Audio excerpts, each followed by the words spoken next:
Juda pona chenga hungki phung van lal to na to pa pathin hagau chra se hi cho amen ko ham ke pathin ka hi tingam ninga na ama bo na ki se ngam so tuni san ke van til kilo thila leng ho hungu vin zong ke pathin ka hi ti khapo nei pathin ama bo win ke hat chung nung hing sin pathin ka hi ti nei hallelujah amma bo hi na chu ki che ta ke pho nei leng ting gol su na nga kuna ki chun mang lo ding anei pa mo mo hung ka sia ati ta nei hallelujah akunya kuna ki chun mang lo di atin asai bangin leng ting gol pathin ting gol nei pa leng jesu krista mata leya ta san hung ta nei hallelujah ama su ta sagal san hung ei poin asa ju ta san asa nai athu gim nai athinai athisan nai san kai nai ahin la mo sina zolo tim ga hona zolo thagau gar sa da hung hi hallelujah Michael van Dilling azolo thagau gar sa da hung chu ipau pathin so Israel tein his mo sitting gol mang cha chun gam tam ta lovin kanan ga malo ta vin alo hin ta vin ta sagal chu nam tam te na do jo pu ven gar zona na chango ben hi hallelujah ya mun thing sung nu nga chun pathin thingkung kitip na thingkung sumin thingkung sunga chun sanabel asunga mana kikoi na sanabel omin abana chun aron tingol to omin abana chun sanabel hin aron tingol hin kitip na sung pheng te ni ometis Hisi su pathin thingkung wanga Israel te pathin na chang hin hisi aron tingol wanga chu ta sa kwai mas ane zo lo gala na zo hallelujah Israel te kalwala ta sa gal zo ding lo hi gal hat mo mong na hi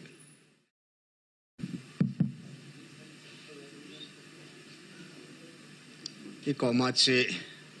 bai bolo tin ka hin ngai lut jing ding na hi pathin e hello chan pha na bol ke do tin tu ni aval divin na bolo tin inung ima izit ve ya jong bolo te e kom bo wa hello inung ima sanga jong e kim vela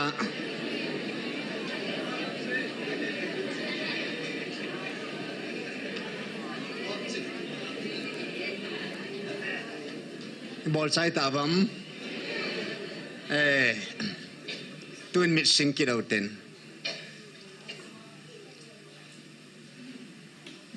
tun hi me tarik somla thum hi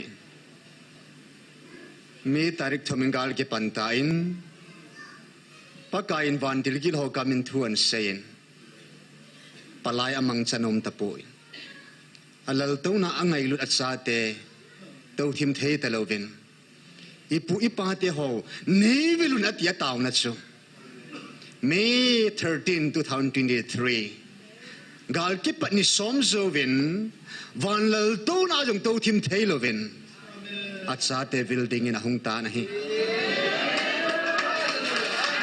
hallelujah hallelujah amen amen kun seute hepa aba kahin ngai lut jing dingo na hi amen ke pa mong mong ni ana ha tao te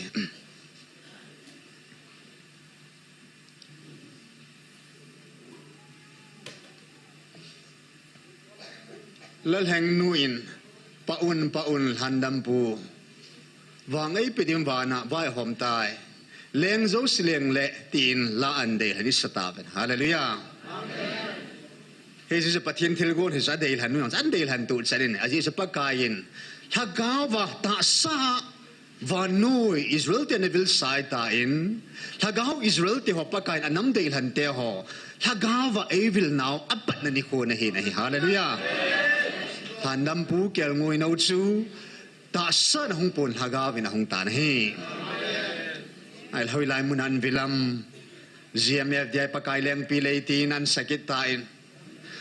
Hatsan mo na mahed ay po yahin la pathinin alay na nasim do sa tain. O kahil timpo inevil now. Hallelujah. GMF di ay nang maleng pilay pagkakipon na. idan ho leng pi le hi hallelujah leng pi ga tam ta ga nam odo na mun hi ai le no ne na minan sakit ta in akidang yelo pinalom lo me nei ngai lut now hallelujah il hin ziu phat ziu hai ziu ai poin angai luna sia che vi lo hi hallelujah it's an hoi hilo nam hizalla phung hizalla nam hausa nam singbol te hizalla pakai jin ngai lut hi musa na dingin e hon nam ngai lut e chan ta me hi hallelujah thil sia da ngai vi lo poi e vi lo now su ngai lut na zara e vi lo hi pathin ding thil za ka hi theye hoi lai ji theyam dai le ngai lut nei zola nei point ngai lut nei ni iza ka azovin ngai lut nei ni iza ka hi theyatis ya dunia van we meeting meeting ol inam sungova chingi hegi sa tim ki so ho sit het tim thelo now chu dunia ngai lut nei lo zeu hin I patino ngai lut hi se chun e ho nama building hi vai van vai ke hi chu ang ma building si mai pathinin I bola kum hiti chan khungai ham ahin pakai e ho lama vai ke isau je pakai avai ke poin apa chana padalin set pana ngai lut pathinin vilta hilo nam lo chalte chu pakain ama ngai lut ei se chun I chon se now ti san bang san dup je ju zong le angai lut na chakhal po na hi hallelujah ilungu ta zong le ilungu chal zong le angai lut na chakhal po na hi ngai lu chung nung pen ai je chun chung nung pen lal to na to pain noi nung pen nam noi nung pen te chu ngai lu na na hung bil tan o za sa ta hallelujah thil se da ngai po chi nan khola chun na pui chen ngol lo ding ai ngai lu na na ti ting la bang chun o pathin ngai lu da hin ngai lu ni za ka hi thei je avil mo na ding po ni hallelujah ai pathin ngai lu hi tu ni in thagau gar sa ding hilai muna igar sa naw man sa poi mo kha de ong chong hi hi se ki pu ji lo ho chen hoi lan na ki thi ji do na boi cho ya chi siang hengkel chief so cha pul mi thing pul hon jong hengkel chief a ku na jong a za a pathin mi dam na tam ta cham nong ji cho ya tu na thagau gar le sa na ding wa pa kain a thu hi ka thu hing ba nu ya da ka pe thu hing hin ke choi jing ma ti kha de hin na a kam sung su a thu pun ho zong a hi in siong le dunia hi cho jong pe nong chong poi mo su ke hin na la gao gar sa na dingin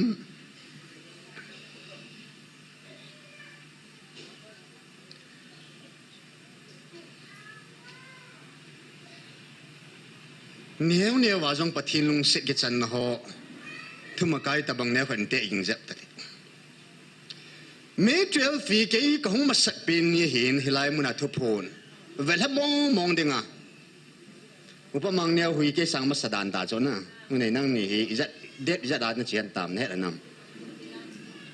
me 3 aga lung ki pan na aban thu pun su 6 apana chhai ta hum ki na ni senga lai mi nam mi ki mang sai tan ke hi la 12 aga chi pa ni hin he chwa chun van til gilo kamin thu an sei ta in hilaya sunang ki pulut ta in anam lo khat thilatan a bol khat hilai chen pakai that chatenin aleng pau chu a seitan ibola hi choi ta bang na to sam bo bial bor sahin thu pi na ti cho he wa chen ke ni yong ka het lo hi ka leng pau hilai muna om lam ka het lo he til honen a chi hon ta in he chwa chun annung in thila leng pa chun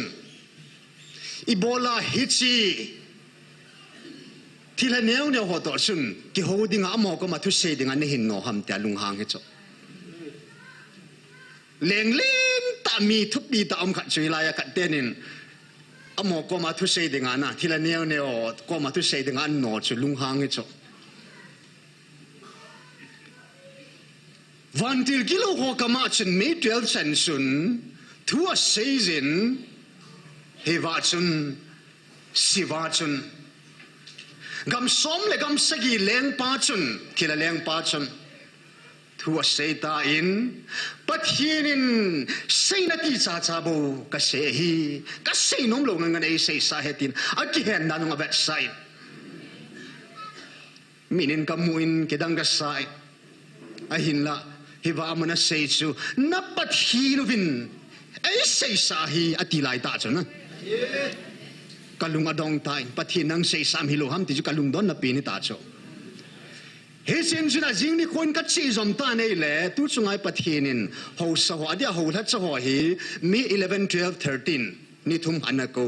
abana ani veina dinga May 29, 30, 31 ani veina dinga ko kit athum veina yun 16, 17, 18 vel thum ni thum sunga na ko hui cha ho la cha ho May 11 na chu ho sa ho 12 fa cha ho sa ho pi hin 11 na cha ho la cha ho pi hin ke ka chinai puin alang kharin ki sei le la cha chi ki hi jong le Pastor LVC May 11 sana ya na chi hi cho hilai muna ke ji May 12 nya chu ka chi lu hi cho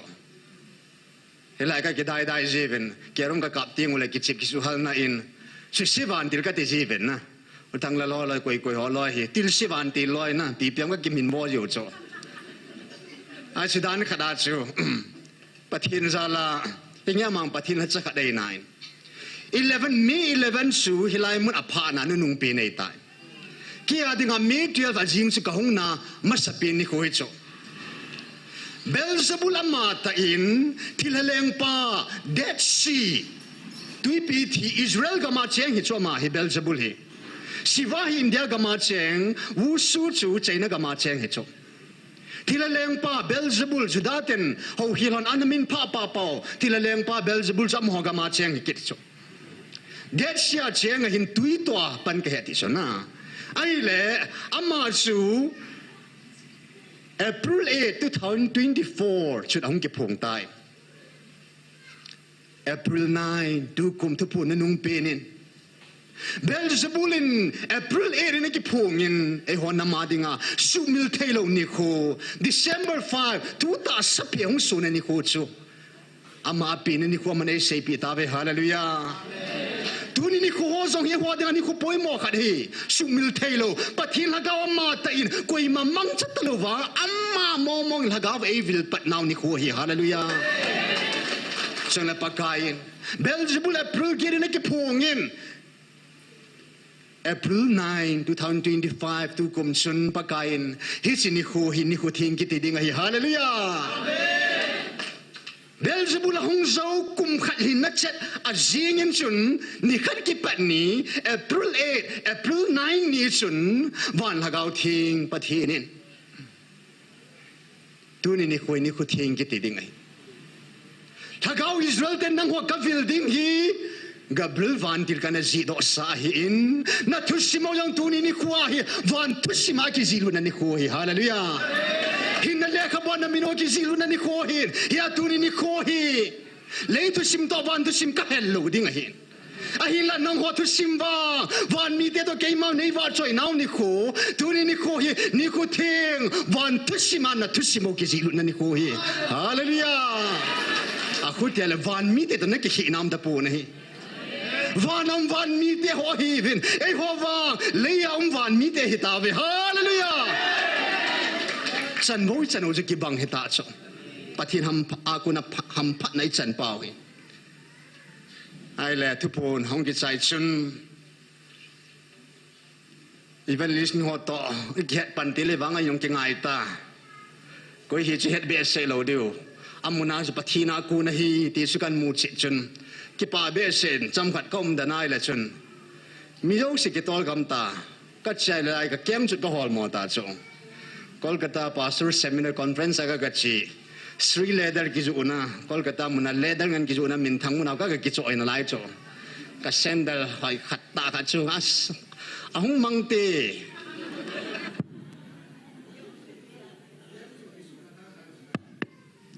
kyang chu ki sut la khal ji choi la ya choi lang e mo si ko pa ka ne kyang chu sut la men ti ta bang thu tong ki tu ki ri cho pathin wa za ding te ji wa cho ai le tu ni hen pathin zalen evangelist ni khat chu dukana ei puyuben keng ko ni cho pin ki chi de dinga ka cho hin hoi ka sabe sen kai khom nan kan ki buin tun zong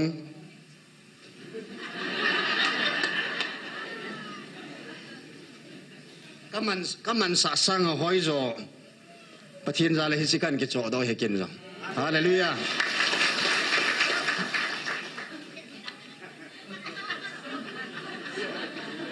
leilam pathena helai muna thilki man sa zo se jong alle tam zo na mu te te deu anim pina ka se he je chu ka ki oi mo ta in helai muna ministry uma tha chakat ki yakhat ve chang ki billo imang ki pikhalo ka tin pa khai let sungila en sang chamkhat gal ki patila chen sang iki chu lai tau jai cho tam khat an puludin sang ila jangam khada ju chu na bek khat chu ka ki la jal tai he je chu hilai muna hin ina ka kitun su kan tha tai en sang kan tha lu la jing in oza pin ka tha sang atam zo sang ni sang thu mei le pi kilin ale ning kuma ko nin sun tu kum sungin jong hin neo en sang lungim hin naw thil dang wang na pan pi zo pom ka te kum lung ke hilai muna en sang na ki ta di hetin en sang ka ning de kum lung ke ne de thiên quam long hilo na lai a la chanu ko ma thil pha ka bolo zo se yong chu a thon ki le po ni amen a khu te le ho sunga ki tim pa a le thumana namo ka din ke man phat the ka boding na namo chan thuma ka ki le do sa ding tu na din mun ba ko na gar zam ho song mi lipuma lung ki sia ke ma e ber ka ko no za ta san ho zo se a le sa ya ke man na thil man sa yo se ka le di hati hilai muna lungkila thil to a nakitun hozok si ke man ka henai disu hi cho lo se ke main alle soma ka le ding nei betis amen ya tunia hilai muna hin kitim ba pathin thon lo ding a hi hallelujah amen tu pi mo mong ni sun tu ni hin akhat na ke pa thu na seutin tao nai sei di wei puin akipa chun wa sei la sa na tin na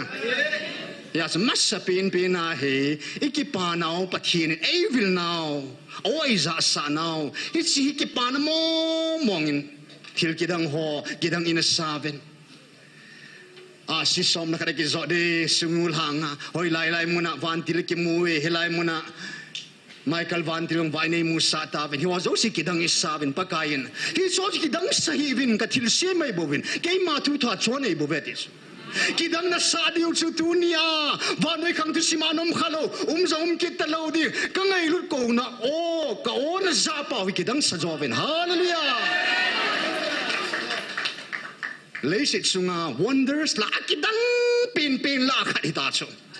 Vanaleya na kidang zo sila. Kidang pin khat su hitai pathin o ki za the hallelujah amen mo sibo kana za san tunin ba ai ho nam hi sa ei za sa ta bi mi hi za hallelujah mi khat se za sa pon hi pakai o ai za kalwala ki pa na ding ompo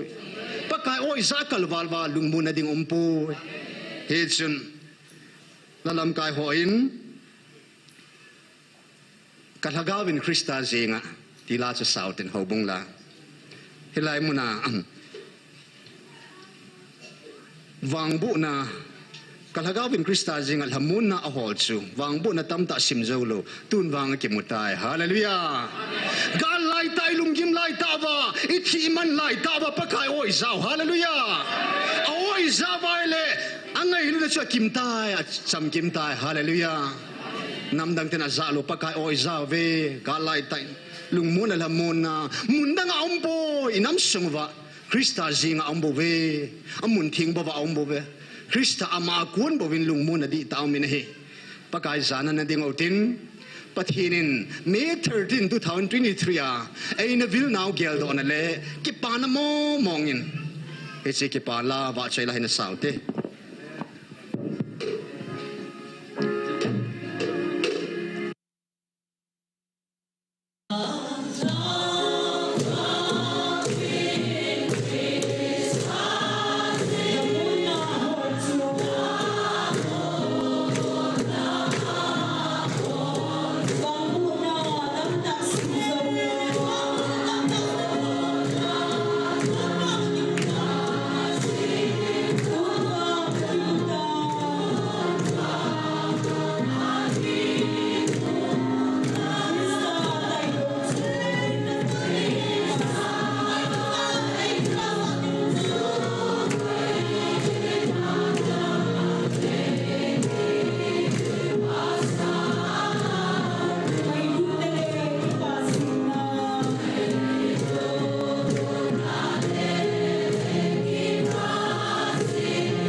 si ko ng tao din namin hinahiro rin.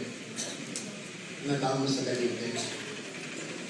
Sa isi ko ng tao na nalagili. Alhan daw hizibin. Agi ko tamta tan daw hitawin. Hallelujah. Ata san ho hita zun pagkain hitsini kuchun. Tao din dan zung inahilowin. Kasi tao na su. Kanung hinzibin lang ni bon ay bahay lo di zitsun.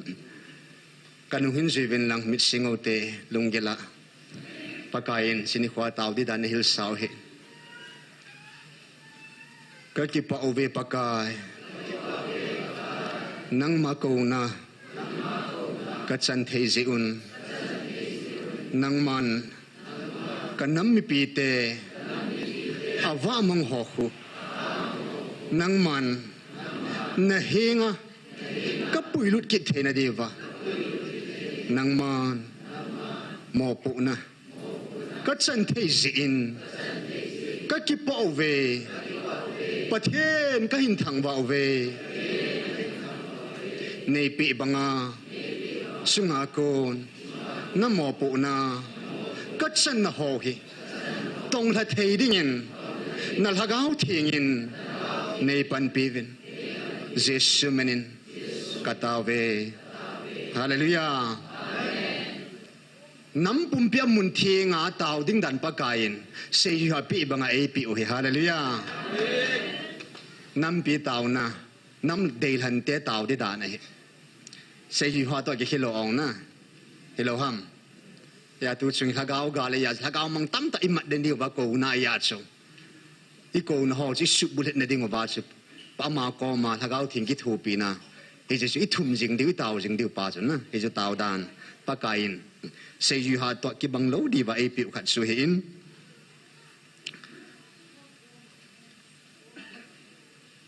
Tuhin. Tao na. Mimal tao na ni say tawin. Tu na hon hona. Tao na ho. Nay di way tayin sidi nga hen.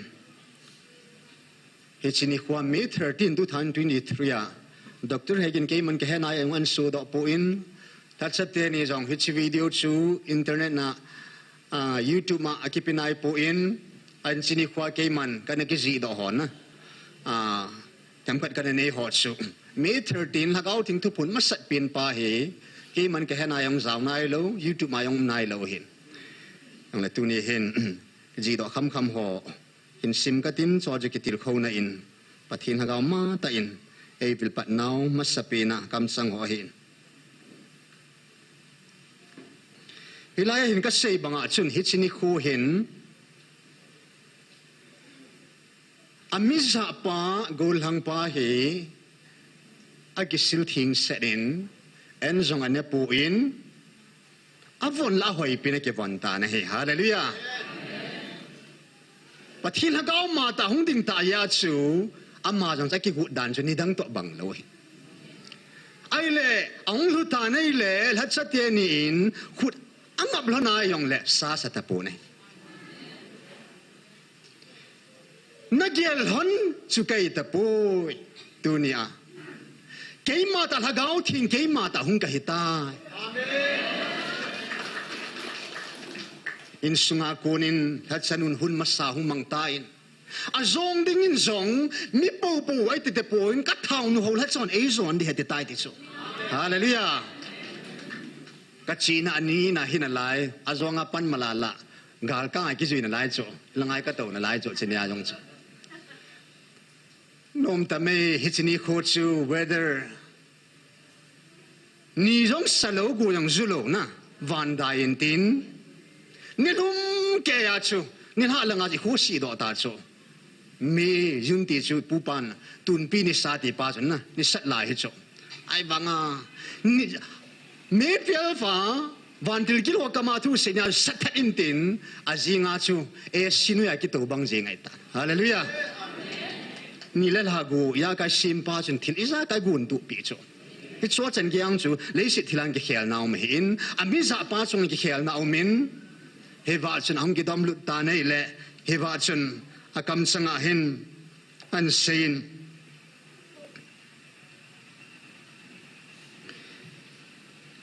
keima thilaleng ka hipoi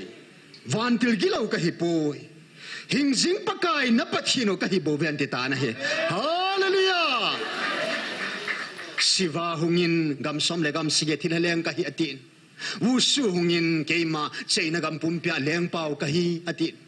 gobru pa hungin keima gobru ka hi atin si te hungin si bul te hungin bul la ka hi ve kau hon kau ka hi tin thilhon thila ka hi thing chunga tui kang nun tui kang leng ka hi atin khoi mun ka atin khat sa beng tunin zo sai khapo ve nei hallelujah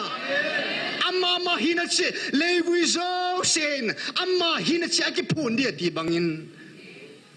van lal to na to pa thu pi koi man anilu thei po in amma hina chen ke phun ta ven his parin pathin amma ta zong chun kum azaza in hobo van wele se sempa pathin Israel te khanga ko na ipului Abraham Isaac Jacob pathin athwai sim nei mayo itau ko mo imu khalo isa khalo pau chun amma ta in ke pathin ka hi tinong ke phung ta nei hallelujah thi thelo pathin hingjing pakai atita na he hallelujah tapi mo mongin ya chun tu kala khang in jong hit banga lo pi ta na hingo wa ka hin kila na ka hin ki phun na avelin namu ta lo ding o he hi nang ho dingin ko na nung pe na hitai anti na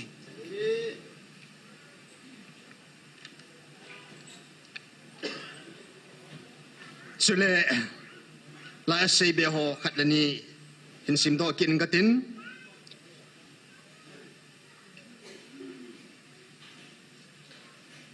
itaw naw yang kithu pi khade ye chun chang sim ta ding e ka ko ma tunin na nam pi taw naw tham khat bu ka ko ma hong lung e a hin ka ko ma ngai lu nei ta taw lo ho hi chu ho chu ka ko ma a phapoi ka ko hong phapoi ka ko ma ahung lung su hilai muna milhilunga na taw naw hi keima na pathinu nang ho dinga tisana hung lat pa keiman ka sange hallelujah kumitisan ku kinam pitaw na muna nagong na ve ai nam pumpyo salva zo po ne ataw ho la in sung ho bo khalan ya salva na nam pumpyo salva zo po ne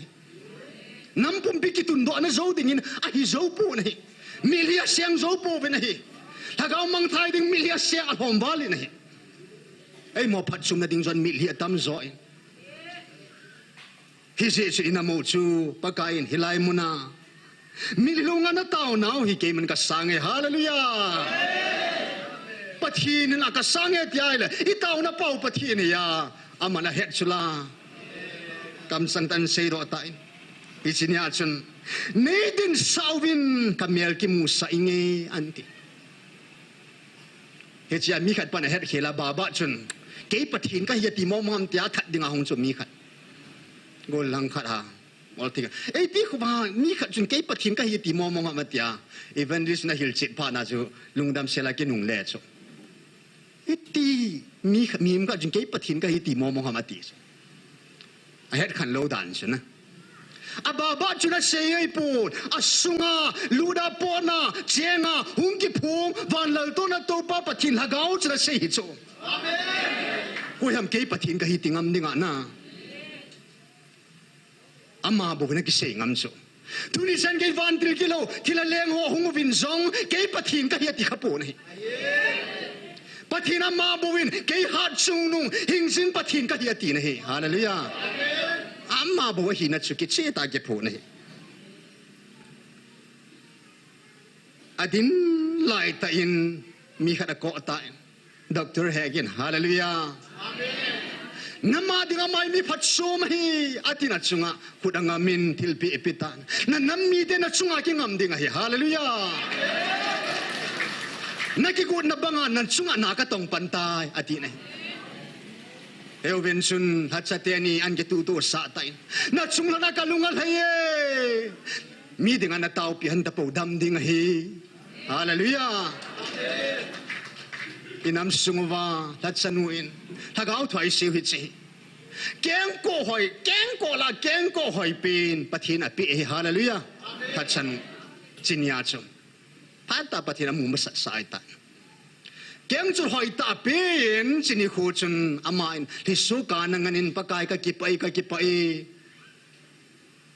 nam pin hi chan gya na ana tong nu in het pha lo pathin bo win het hi sini chun nam pumpi pathin laga with avil masak pe na a sei phat a pa chat sang chu al hat chate ni hi hallelujah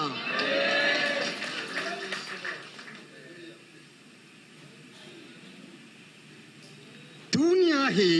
ke mal hagau thing atta ka hung hi tai vantil gilo ho kamin thu kan sein thagau gilo ho tunin wa palai jong mang chatelovin a sei du mo sei sai ta vin a bol du mo ka bol sai ta mia tu na ke ma ta hung ke ta ke ma thagau thing ka hi tinong ke phung nei hallelujah amen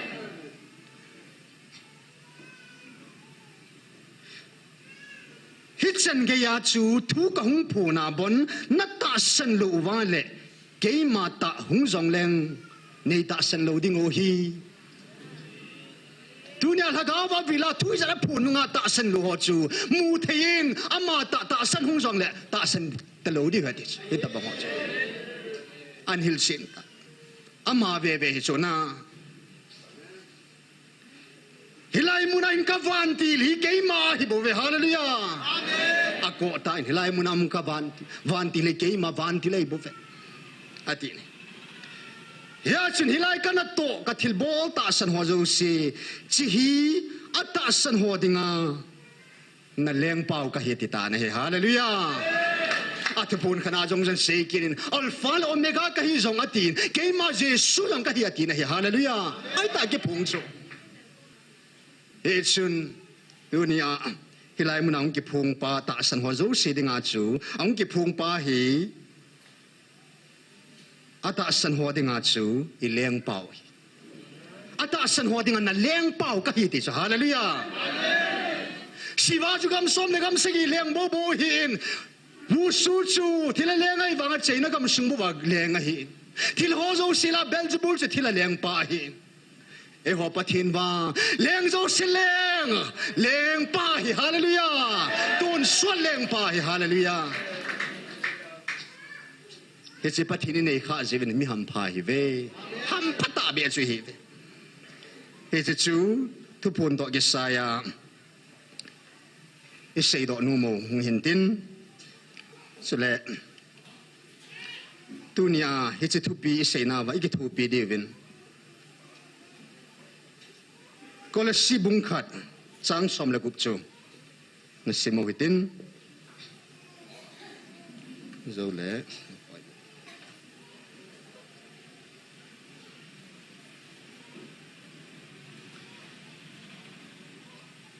kola si bung khat chang som le gup sa pavin sim kate ke zevia for by him were all things created that are in heaven and that are in earth visible and invisible, whether they be thrones or dominions or principalities or powers, all things were created by him and for him. Vana hin leyaum hin omzo sehi ama akuna ama vanga ngan sinahi ama akun do ngan hi ati hilaya chun mu thei zong mu thei lo ho zong chule lal to na hi han lang vai hom thu nei na hi han lang tha han ho hian lang hi zong le abon sa hi aman amma dinga gi sima aman asima amma dinga gi sima heti hallelujah amen akhutia le imu theo vana ni la la si wal po om ta in lea hin thing la su tam ta om kita in mu thea chun mi him te yu movin lea chun mu theyang tam ta om mi nei leya hin vana jong leya jong min changa mu thei ta a hin leya jong vana jong mu thei lo ke den vana van mi te ho chu I mu khapo ve ai ho he chi min mu ta po a hin tu ni leya mai ho mi hing te chi mu thei leya chun til sim tam ta me he chi la a chun mu thei lo vana van til thing ho aumin mu thailo leya van til gil ho aumin hi so zo sing sa pakai sim hi ama akun ngani hi achun asena chun lal tong na zong chu aman asema ama dinga ki semi thugila ai sei piu pakai na sei khat so ke man ai mati chanin kalal to na hi kadal hadan ngei pu kalal to na hi koi ma ka pelo ding hi koi ma ding kadal ha khapoi kalal to na hi ka santi ka nam han ten heaven vana kalal to na wang tun so na dinga ka ki pu dat sa ke to na he hallelujah leilal to na to hoban ko banga thu na yai le na thi thei mi hing hoban ko banga to sunga thu nei thai le na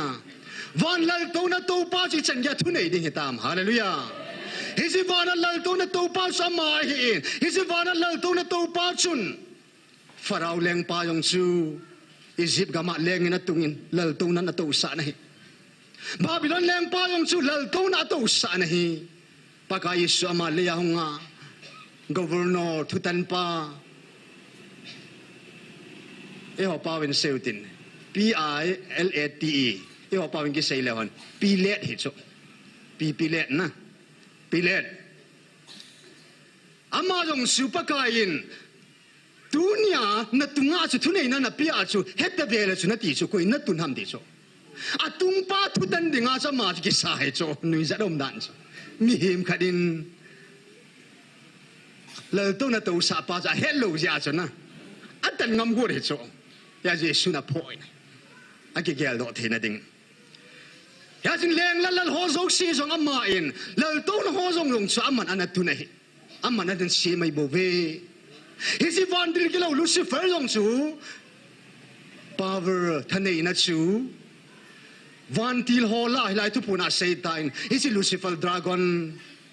van til ho la hi hop khat chunga thunei na ka pi hedis hi thunei na chu van til kilo thunei na jong chu kaya ko nam pathina ko ne chu van til hop khat chunga thunei na ka pi hedis abana hilajin dominion thunei vai hom na pakajin ei holi me hom mi hem semo ten amma chun chunga leng ba chate hin gan chate hi in thil sim jo si chunga hin amma hi dominion thunei vai hom in panguhan hallelujah mi hem te zo si jong hi pakain dominion thanei na thunei vai hom na chu pakain pakaya kun hi chu hallelujah ei piu chu hi lai tu punang seitain jun 18 ni in van til gilo ho mi masa adam thunei na kana pe sai tai ti so ke ma nei da san wale kamina na nongam di hedi so na nam kamina na thu thu wa nung di hedi so hesi thunei na ho vai hom na ho lopi na ho lalto na ho abon sa chu pakai amana sema ama dinga ki sema hedi so ai le gam som le gam zakat le gam som ni le gam sagi ahasuras leng pa long su pakajan anat tuna ne hi nei lenga chu pathina tun he chu bona thanei na thunei na ki ti chu pathina kun ngan hi chu hesi van til gilo yong chun hop khat chunga thua ne hiya ei wangin pakai thanei na cha khal pu nei izina mitiaile athunei na chu pathina ko nei je chun aman pathinan de phanin thagawa umpana chon seita zin pakai van lal to na to thunei pin pa chun van muna kunin an non hata nahi hallelujah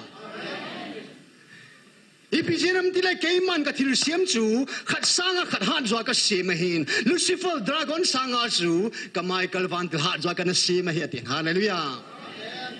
keima tan ka no hai poi ka thil sim to ka ki do kha poi keima in Michael van til thu ka pin Michael van til thanei dan chu achem zam hi khat ve ala mai song le van ni pum pi a chai jeng thi thanei na ka pi he chu hallelujah Yes, Michael van til vana ki do naum ta in Lucifer le Michael ki do han ta in avan til ho lang na pang lonin apang zo tapuin nol hai nom ta in ama khelin pakaizin evil dawa chun kavan tilo kavan mi ho kan kin hon pitam ta tuni in hop khat ka da ha pita ve hallelujah van muna kun hong ki nol ha van muni chan ki theina ding wa chu van til ki lo ho nol ha e ho nam zan to a angai lut na vela van muna to sa ding je he pa to go he hallelujah hi je chui van til kilovo email ma pau eng sibesen thang sibesen tu chunga hi pathin sa te le thagau kilo ho ki do na hi cho pathin sa te le van noi thu nei vai hom ho leng la ho ki do na hi cho nei lei te to ki do na ai be se pu in e ho le ho ki do na ho bung ga le pu pathin sa te le thagau kilo ho ki do na hi pathin sa te le thagau ki lo hon aman sa ho leng la thu nei vai ho mo chu email mau cho muthim vai pu thu nei ho to chu he sini pau hi che ga la gau ga lai je chun email ma pau gam som le gam segi leng pa chu a thu nei na a leng ting gol in piro ta vin hi hallelujah hallelujah hallelujah surrender hung bor sa ta chu sei na leng pa zong pakain kitune sa ta hung leng lai chu pakain avantil mangsa in thanei lovin hilai mun an ke phun sa ta ni ke kapan pisi ja gala zo ji hin tu chung ke kin pina gal bolding gam sunga vai pu pan ke kin pina gal bolding atu sunga ki gongo hin ko bru panan setan ai la na pathino palpo in hilai mun ka pathini hat be sen kyo ka pangzo ta po ve hallelujah abon se ke va tu ni hin thagau thun sei leo han thagau thugilin sei leo han sei na jong e hogam india jong e hogam manipur jong e hogam hita hallelujah mi ha chukan masalova athil ki chom ngayam hallelujah ya pakai na pathino hen toma e hon namin india gama china gama manipur gama thagau mangi ki manova van ko tam tai ki khol do na ding wa pakai thagau na to na hi hallelujah hallelujah jesu ego diu jesu chu bo apathino hung ki serendal ta na Israel den song pakai mo si aron mangsa aron tingol mo si tingol mangsa pakai sin isin mi te ho doi thi mo mi ching zo se farao leng pai a tingol chen kilavin gula su sa che ta vinai le aron tingol chun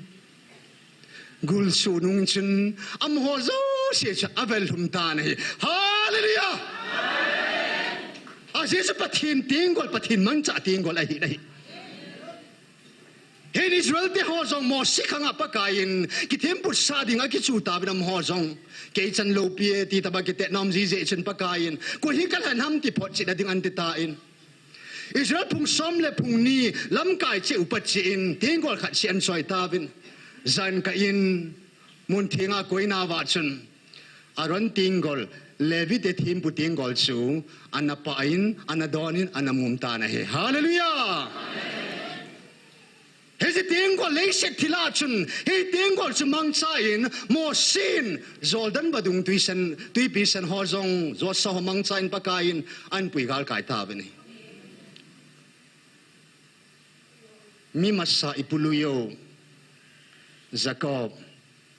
pa phat thebu ki san phalin au pa eng seta in katha te te ti phan anu in pute nga sol mang ta hiwa chnama in Jordan badung chu tingol khat se se to ama hi gal kai hi khununga hong kile nunga chun au pa to kimutu dinga hong kile achun pa ka hinga hong tau tai opa keman hi chi Jordan badung hi tingol khat se se pumaka gal ka hin na tha na nakita na ngai lu nei mu sai tunin wang keman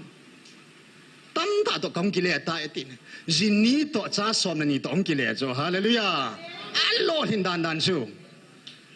dunia pakai ko no za pakai hinga kile zo se innamo hi vanui het hung heding ai vanui het chu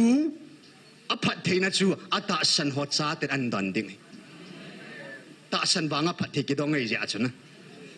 khun ngai chan diu he pakai khang hung chin tin phat hung chin tin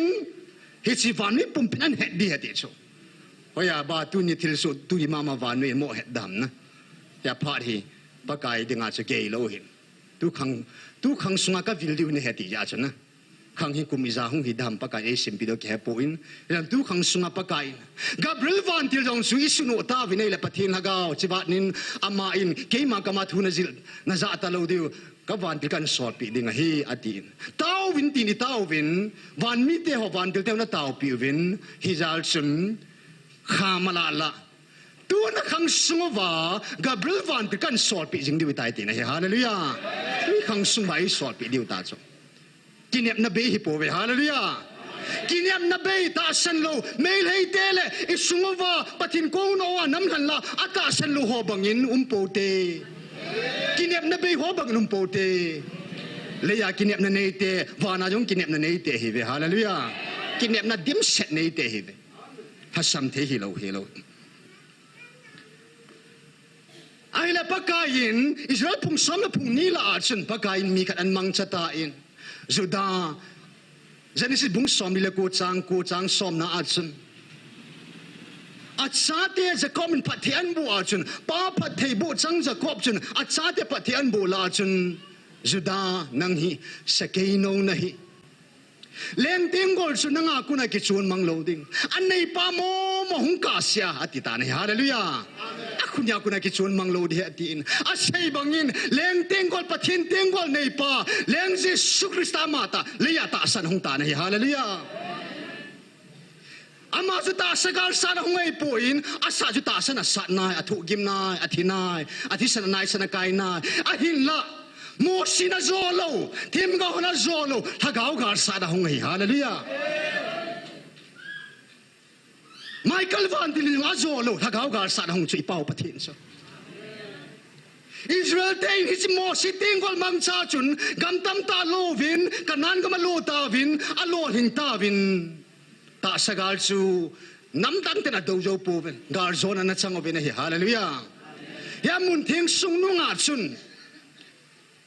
pathin thingkung kitip na thingkung sumin thingkung sunga chun sanabel asunga mana kikoi na sanabel omin abana chun aron tingol to omin abana chun sanabel hin aron tingol hin kitip na sung pheng te ni ometis Hisi su pathin thingkung wanga Israel te pathin na chang hin hisi aron tingol wanga chu ta sa kwai masan ne zo lo gala na zo hallelujah Israel te kalwala ta sa gal zo ding lo hi gal hat mo mong na hi ai na thagau gala zo po vin hisi chu leng tingol pathin tingol chon di na tingol nei pa amma ta chu ta san hung ta in e ho ding in nu nem tan kam nem tan gal hung sat pi vin cross and gain gal hung san in ngai lut na in Israel te gala zo po van nui pumpi gala zo ta na hi hallelujah hallelujah thina gala zo vin chon sit gala zo vin thagau gala zo ta na hi hallelujah azo in azo chan chu ta to na to de ti bangin pa lal to na achun ato kit ta na hi hallelujah hallelujah hallelujah ta sa Michael van til mangsa tim ga ho mangsa ating gol ho man sa ho na mangsa gal ana zopi pathinin tu sungin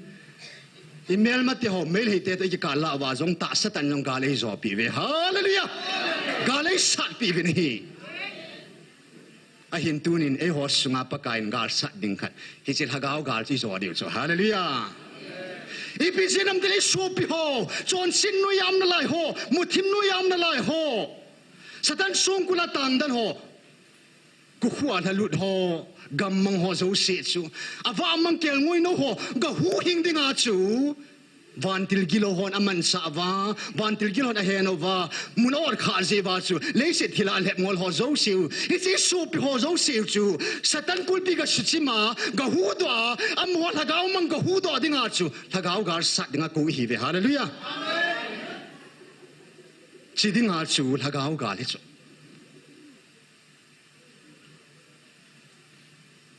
he chun pakain tunin e ho nam zong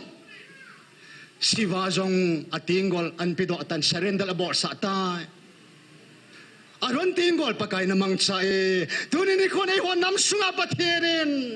ta sagali zo thei na dingovin pathin amma tain ta sain zong inungwa ta sagal jong isat pi ding Michael Van Ting na pivin hallelujah Tilok siya masim hin Goliath zong masim David zong masim alupin na dinga kisim che hito Vanoy pumpya pati hina mudo na dinga chu mi tabang ta sim khalo milinda Goliath sa sim so Michael Van Ting la sol pya gitu bisa David zona chan sa cho na azo pa pati na hiso vanoy muhan ti hito si banga tu sunga long pathirin oi honam pan piding e honam ki thu piding in galai ta israel te shumang am lai ta ding pakain ahasras leng pa namang satain anatungin gam sakhat le gam som ni le gam sagi leng hi yun tarik som lo lamin pakain na seitain ning kumin nilal ha ho zong tirsim nang ho tanga kasim ka cha te nang ho teng namlin tata hoy no mo tinga kasimahin kanatu na hiin gampumpia vai hom pasanga zong alle tumaha jo katun piding neve hallelujah pati na to aile farao leng pa za chula nebukadnezar leng pa ahasuras leng pa leng tata man sa cho guthi mera tong point tu chingin pathinin gampumpi india pumpia leng pa piam tu chunggein gampum pia vai hom pa tu chen gen kam khat jong ke thei lo na ha na hallelujah pathin na to hi cho ai le ho nam su chimit dinga ke gu gam sunga thu nei pa jong email ma te aleng pa jong kum thum hin le ama jong agam jong ka su mang the sa pakai hallelujah Isaiah 37 na say sai ta ataw padin apatin lei panin acha ten hin amo le amo hong ki boi tho tho dis patin hu dep thon lo hin na e hong bo yo phla ngai lo hin tu sungai nam pum piu ikibon ho patin thaga vai ho dan lung lei pun ta sata jong email ma ti bon na pakai lung lei ta pu ni i ho nam ke tha ta ma ke that lo ki sugan the ta ba ki sugan the lo isan boyo se ila piu so pakai alai na tain e ho nam phula dengin me 13 in hong ta na hi hallelujah phula dinga hong hi email ma teo sa dinga ani na e ho khang som phat thei bu dinga hong hi cho hallelujah ban tun so lengam sang dinga pakai nei ko cho ichan boy thu pi mo mong ne hi asan pakain chuyan first Peter bungi chang ko nang ho nam lhan sum leng thim pu vai pi thing nam thing hi dinga pakai na ko na lhan ho hi tai tin hallelujah nam hi la zo sila pakain ai hoi nam lan hi ta ve hallelujah nam lan hola chun an nam ma ko hin han do hom sa hi an nam kil heng ki ko hola jong chui ho chu han do ma sa hi ta ve hallelujah nam phan lom lo me kam phan lom lo me so pite ho sa pawin sei le hon chosen among the chosen akil heng do hola chu kil heng do son ho yu ta hallelujah han sil ho chi hu ta chu nam phan ka ham phain mun thiang am ho bowin hilovin mun sungnung athing sungnung am ho bowin ichi ho ya mu thei chu tu nai tu sevil hagaw thilla mana gel tu lowai la chun amma na ji mom he te hi be da chu hejin pakain hagaw gal sa jebin hagaw gal zo thein ding ba chun pakain inam suma thil pi an hom tain evangelist pu hagaw me pu ma pe ta na hi hallelujah thupi na lom lo me chan ho pakain Michael Van Ting cham jam thane na gar zona chu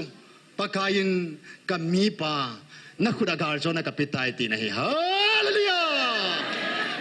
thupi na lom lo me koi mana ma pak api khapu hita bang ho chu athupi theina lom lo me hen pakai amma ma zat dum zui chen pathienin anam than do hola chun an ko tum kin an hang tum kin mo pu na tum tuminan pe ne hallelujah aki ko tam ta tu na nang aki hang do ne ya lai na to thei la than do lo si lai ma to thei lo chuin and we are chosen among the chosen. Akil hang do ho la yong chu hang do hang tum ho hi ta ve hallelujah. It's an hui lo pi mo mong. Ho in ho ku mun thing a hin hi la hi mun thing chung nung pa chu hi chu. A sung nung a ho chu a thing lo je ba hung thei ta lo hin na. Am ho yang ki su thing thing ni la hung ta ve to. Ho la cha ho jong sum sang a pa kai ki han ni la hung de chu. Pakai zalin Melchizedek temple chu Abraham gala zo hong kila hong ki leng linga ho ga zo hong ki le lama chun asu bi pa lo jon hu do tan ta sa jong agal mi teu nei langa zo sing tam tan ki chom do tan hallelujah soma khat chu salem leng pa cham na leng pa chon pha na leng Melchizedek temple ko ma soma khat api nei Patino ki za namun pakai mun thing hi chi ministry a tuing ka yung su kai nei pi to ka soma khat an kan thalu hallelujah mun bua ban na pi ai le mun thing a ha pin patang hallelujah kan ha so ko ma sum na pi o chu ke ko hung lom ne pu ve atis la pakai kan ha chon na sulung lei phoro le ke lung lei ding na gelo ve kan ha chon ka mai cham mun thinga sibu ta vin sum thing lo dar khan ta pu vin sumai phala ki la ta ve ya chu hoin zo si ka hal thinga he ti mai cham cho chan ge jong hoin jan ni ba ki hal mang chuna I bola ki hal mang thei pathin ho na chla deng ta ta lo I vela aven lo ham dai le I su bu je ba chu hal thing sa su mang de pathin a phal he chu Tunin patino ki sa namun ngai luna na ki to namun he chimuna pathinin thatsateni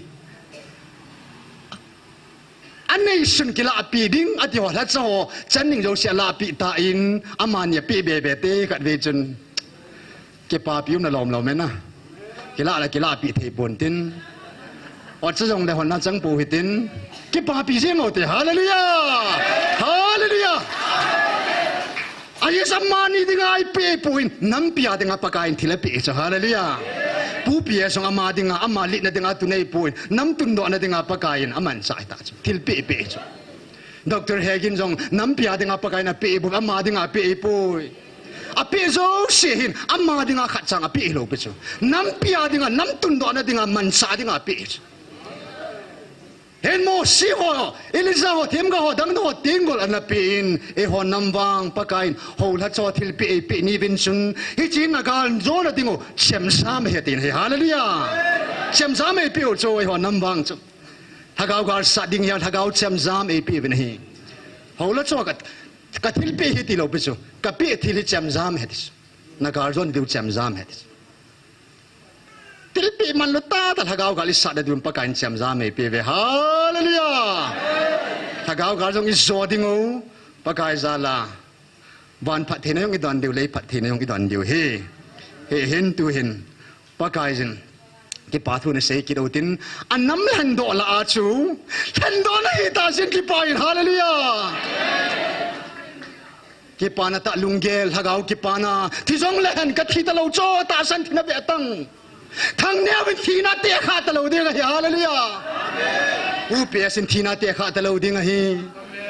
pathina ding ta sa thi chu thina e pu se yu den thi ki cha po vin van go chan ta je vin van lal ko san diu ta zen van lo pi na diu ranga lal je vin mal ta thi vin hi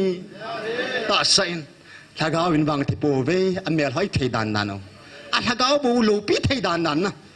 lal ko ki khu ga mo ta so Ya kunungai chandiu lo pin hi pakain tunin neo ei te sa panuna lai cho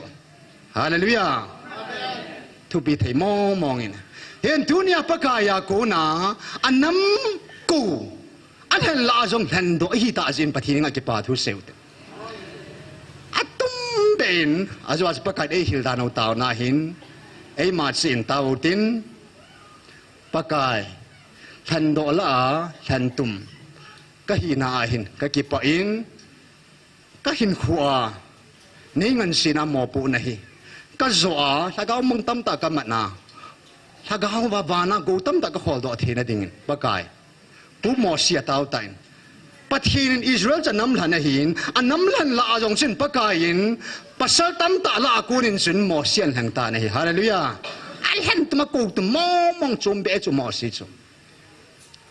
ยาสินปะกายินอามันแห่งตานหมอสินอาตามนะครับอาจจะพิเศษลอดปะกาย show me thy way นั่นลำปีนี้เฮลินนั่นลำปีนี้มูสัยนาทีจุ่มอาตาวกินอาเซจุพิฮัมปะกาย show me thy glory นั่นลูปีนี้มูสัตเตนั่นเมลนี้มูสันเดตาวจุ่มฮาเลลูยาทุนนี้หอยปะกายหอยจะตาวินตัวคิดว่าที่เมลิมูดีบุกิบาตาจุ่มฮาเลลูยาแล้วซิมตันปะกายนั่นเมลนี้มูสันตินนะตัวฮิปัทินตัวกินไอดานโอจูตัวฮิอเมลบุกิมูดีบุกิบาตาจุ่มอันนั้นตัวเราสิลากิมุตานะกิพอจิตาเมลสินะกิดังทิลบอลกิดังวานุยปุ่มเปียตุนจังกาลมตาอินวานุยาก้อยกุหุ่นกิโดดตามวานปะทินบันลตัวนั้นตัวทิมเทลวะอันนั้นมาวิไลเลยอีตีที่ละเลงปาจงเอาน้ำมันทิมดำเอากิพูงินะฮาเลลูยาอีตีเลยสิเลงหัวทิมเทดิ้ง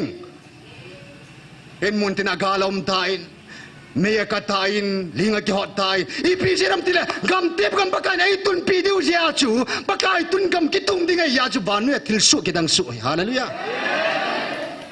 ทิลสุสิเสียมปาตูนาตูตะลุบะจัดเล่อาปูเปียซองโยนจีมูวิน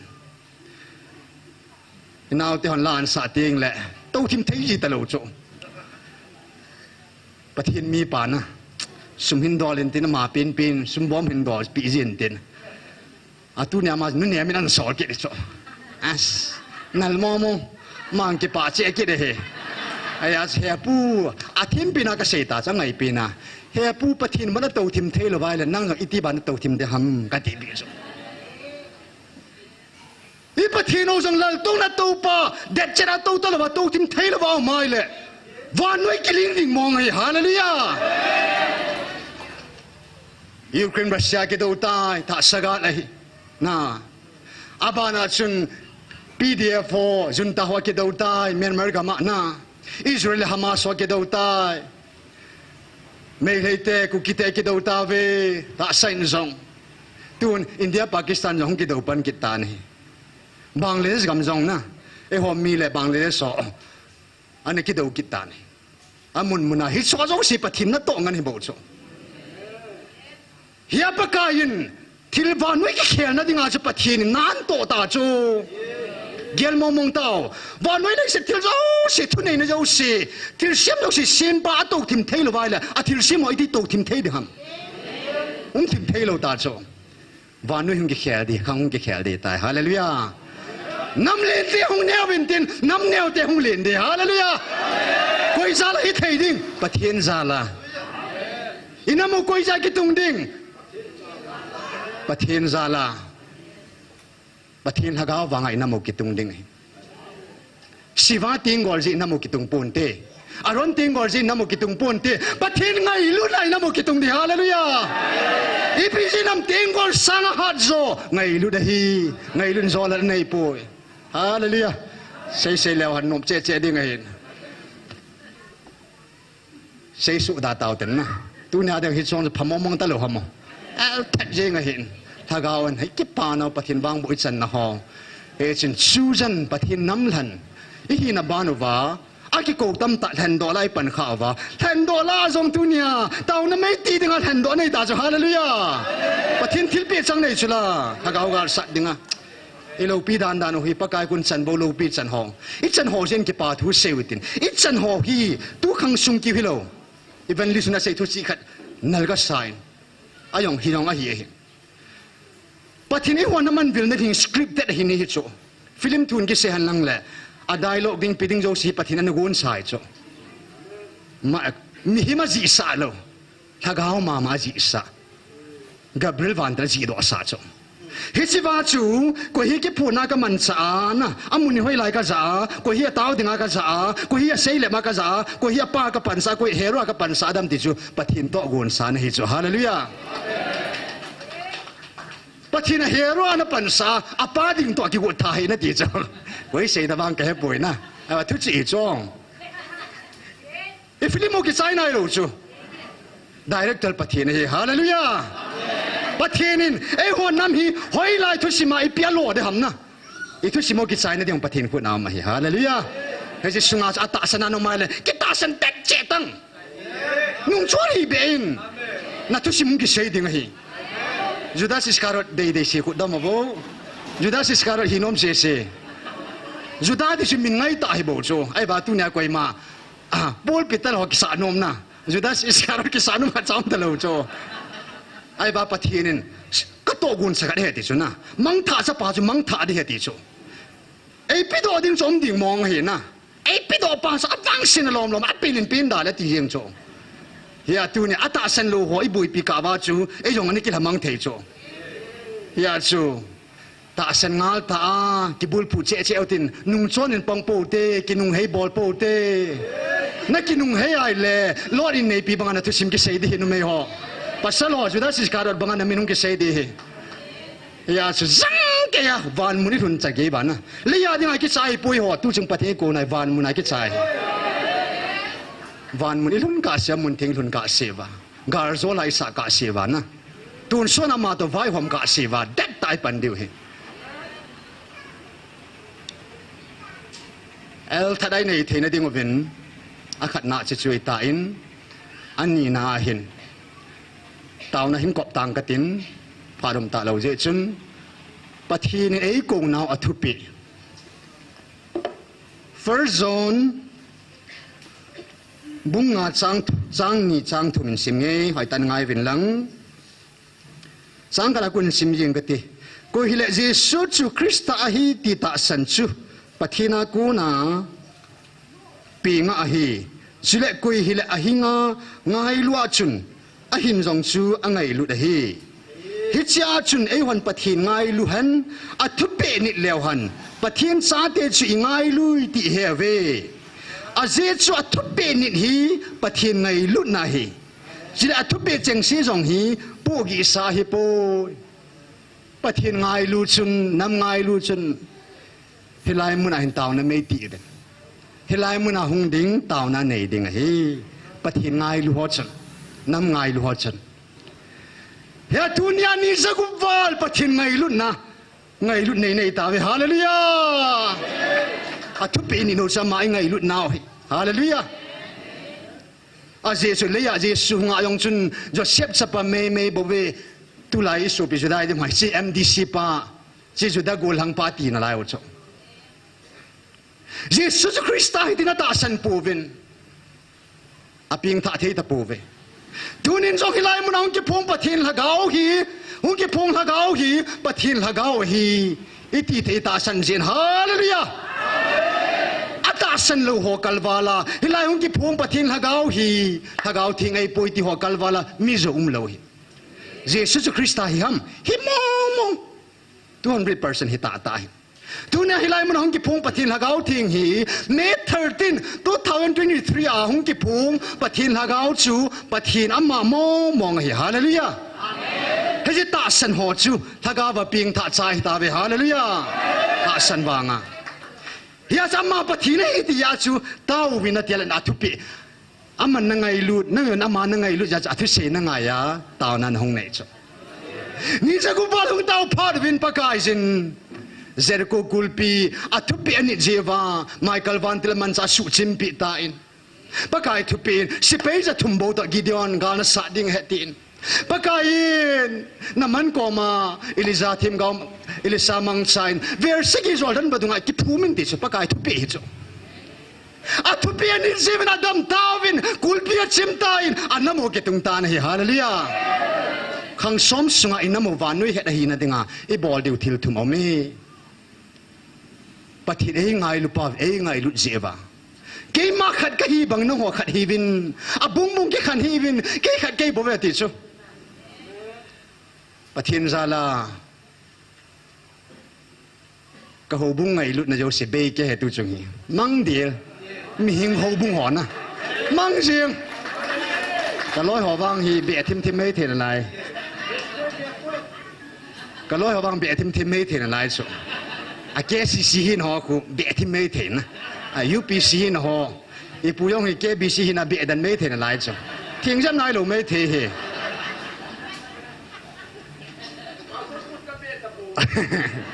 Pastor lam cha di khu AG ni ka AG sang ko lan kya na lai chu van na lai chu thing jam nai lo he ma jong hi min ho bung lu sang ke bo ve na lu chang khat se ke bo ve ke na pau khat ke bo ve pa jong pathin ke bo ve cha pa jong pathin ke bo ve ha gao thing pathin jong ke bo ve na tu ne ong ki phung pa jong ke bo ve Alpha and Omega ke bo ve El Shaddai pathin ke bo ve Jesus pathin ke bo ve abona ma pi chu nang Jesus chu ma na ki la do te chu wo ke ne ke chai de a chu ma pa ga ti ka la chu me nang na ke ki la do te na wo yo pau khat se pi chu i pau i bo thang wa i de na lai ke ya lung ka chan ding hi i su piu 7 day hot Hebrai bung li pathin mi te ding chong ani khwa ki chong am na lai ye chong ani khu 7 day ni hi am na lai be lo ni ding hi Hebrai bung lia ki tang no ta cho i su piu ju pi sio chun Pentecost day ho bung ki phu do ani hin ke ho Pentecostal church ki ho bung di pen he iso pyo ke si son ku ki hu chala an ti nga mi Christian ki sa aku tel ku ki Christian church adang yo si loi tum ati ke amo sa tum lo ke ke lo cho abana ke bisipan baptist su ki phum tho ding hin ki the tho lo ding hi me ti bung som li na ki si lo ham min apa sa hagau thing min ga bolun tin je pital ya bol na pa chi lo je su kam chang mo mas bol di so ke hwa di pe ne an ki ti ki deu na yesu nam suma ke ho ke bisi ka tam pe no vin an ti de ta cho as a members an ke seu la chun ti cha um tho cho ai le ai sa chu di nai lo he baptist sa panai inai ba khadum me evangelical hi ngau sima kam thimi be ngai chu na evangelical hon hong ki min bo ke do ta cho ek he se bang ki vai pu nang sim phat ngai hin a je chu ho bung yu pa ki vai pu di ngai hin presbyterian mama pha pi ni an di dio bo ka de ai ma de na lai ji ki la do dio na in si khan khan no le wo pathin chu i hop thang dio ta chu atin sang loi sa chan ki ho ma chu na atin sang loi anna asam sang loi um ta chu pathin khat hi banga ai ho khat hi dinga ko na hi hallelujah ki si ban pum khat hi po te zomi hi si ban ki pum khat lo ding o he ki pum khat na ding o chu i ho pau pathin khat ei ji a cha khat hi de hallelujah ai la do pau ati san ai cha do pau pathin khat ei ja khat hi de bo be thil jang de jen khat hi ding go no khat hi the hi ve da chun ya mi yo si hi lai mu na ko nai ling khat kan mu bo cho yo UPC ho de de chun UPC ho bung chanu khat chu UPC lo wa ji ne ai le ki chanu ki la pi lo de ava mangai tai ti cho chanu ki la pi ki lo he he chan ge as na ki theo bo cho tu chunga hi lai mu na ki din ba nga chona a so cha lo de na ki ko yo bo che me anong ho pi hinele ka bo pu PS din ka mine ki ji tai ti kit na de mom thei dan nan cho lung ta num ta ka de cho ke pam dan dan ei mo lung gel ming hi na ming lung gel la pathin ho bo tu chunga pathin ho dan ti ta ata be be pathin ho nom ho dinga pathin amma ta ti ho de ham ki sei ta cho hallelujah tu pe len pen van lal to na khada ki don ni khada to ve ama chu hing jing ha chung pakai pathi na hin ke lal to na to pa khat ka hi bang no ka cha te zo si khat hi vin ki khan ngai ta lo pe abana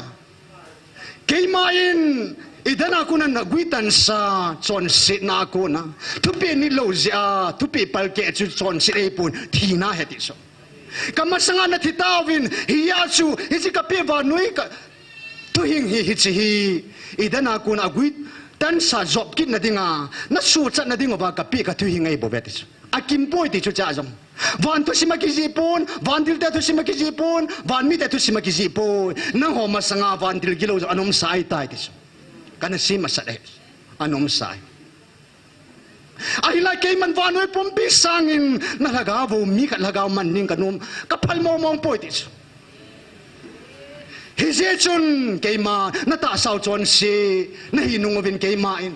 ke sunga thi thailo ngai lu na hi chingai lu na zal chun da san ka hungin gal ka san laga vin nong hoding gal ka zo pi hallelujah